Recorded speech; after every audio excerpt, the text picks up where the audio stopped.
मुझे लगता है फिर एक तबका है बड़ा वसीओ अरीस, जिसको मैं शायद ऑफेंड करने वाला हूँ। इंस्टाग्राम के इन्फ्लुएंसर्स हैं जो क्या कहते हैं टाइम लैप्स से डेली माई लाइफ शेयर कर रहे होते हैं, वो भी ये बातें कर रहे हैं। देख के मुझे बड़ी खुशी भी हुई कि चलो जो बातें हम पिछले कई सालों से कह रहे हैं उन्होंने भी कहना शुरू कर दी।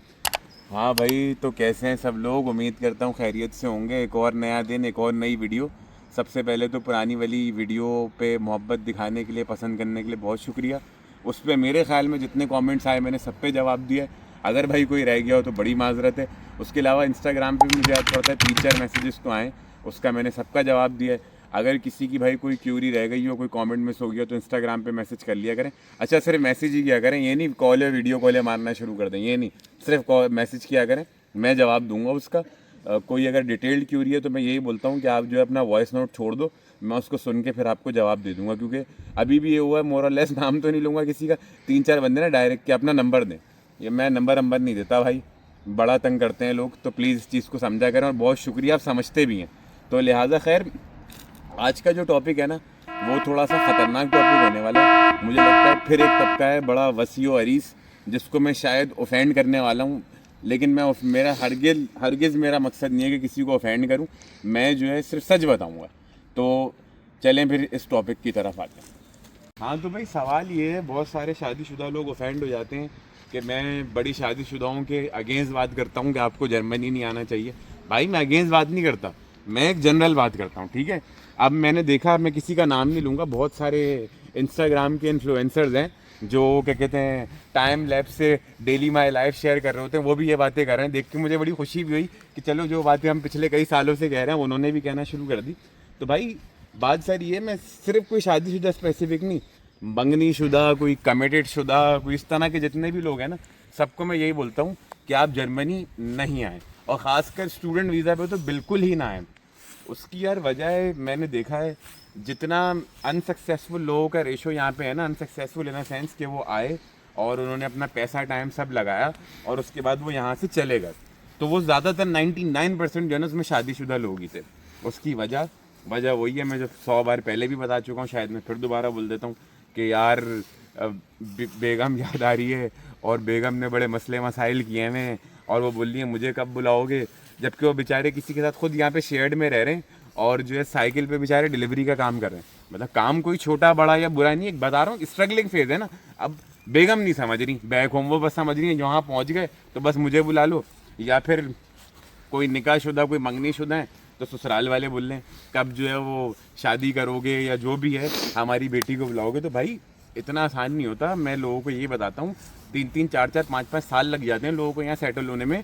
कुछ कुछ लोगों को तो मैं ये भी बोलता हूँ कि भाई आप सिर्फ अपनी ज़िंदगी स्ट्रगल में गुजार दोगे, आपकी आने वाली जनरेशन अगर हुई कोई तो आप वो उसके लिए आप ये काम कर रहे हो। अक्सर ऐसा भी हो जाता है कि जैसे आपके अजदाद ने कभी इंडिया से या कहीं से भी माइग्रेशन की होगी तो उन्होंने शायद स्ट्रगलिंग फेज ही देखा, जो आप फ़र्क उठाए वो आप लोगों ने या आपके वालिद वाली जनरेशन जो थी उन्होंने उठाया ना।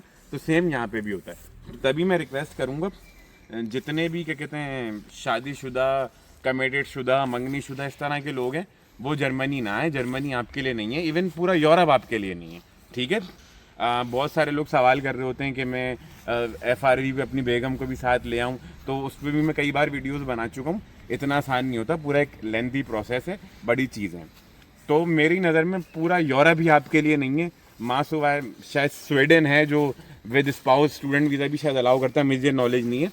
तो बेहतर यही है कि मेरी नज़र में आप लोग जो है ना वो मिडिल ईस्ट जाएँ, पाकिस्तान से 1-1.5 घंटा दूर, बेगम बच्चे सब लोग जो है ना वो उठ के वहाँ चले आओ। ऑल दो वहाँ नेशनैलिटी वगैरह कुछ नहीं मिलने वाली, लेकिन एक पाकिस्तान से अच्छी लाइफ आप वहाँ पे गुजार लोगे बमा अहलो अयाल, ठीक है। ये हो गई शादीशुदाओं की बात। और सोने पे सुहागा फिर वो लोग आते हैं जिनके बच्चे हैं।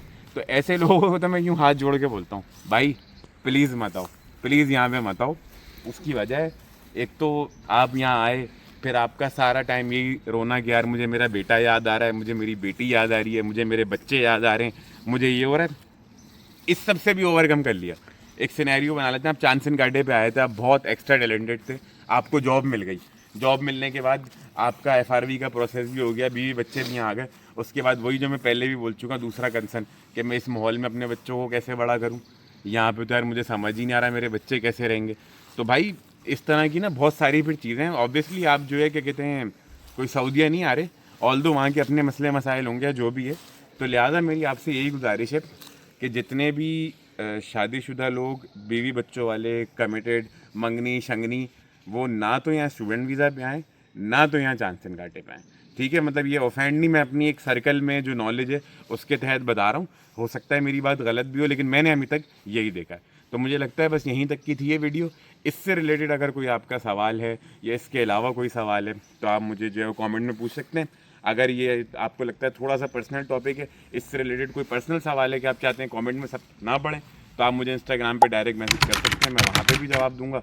और आने वाली वीडियोस किस टॉपिक पे होनी चाहिए आप मुझे बताएं, ताकि मैं जल्द से जल्द जो है उन टॉपिक्स को कवर करूं। और फिलहाल आज के लिए इतना ही, मिलते हैं किसी और इन्फॉर्मेटिव वीडियो में।